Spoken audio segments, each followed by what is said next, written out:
Hey guys, my name is Elijah and in this tutorial I will show you how to download resume from your LinkedIn. So this one is pretty easy, follow my steps. First step is to go over to your profile picture, click on that and then click settings and privacy. Now this will bring up this menu for you where you can simply select data privacy. Now scroll all the way down until you see job seeking preferences. Then simply click job application settings right here.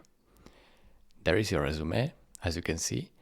If you want to download it, just press these three dots next to it and this will open up this menu where you can actually delete it or download it. So click on download and it should be downloaded. Just name it and search for the folder where you want to download it. It's really this simple. Then just press save. Thank you guys for watching.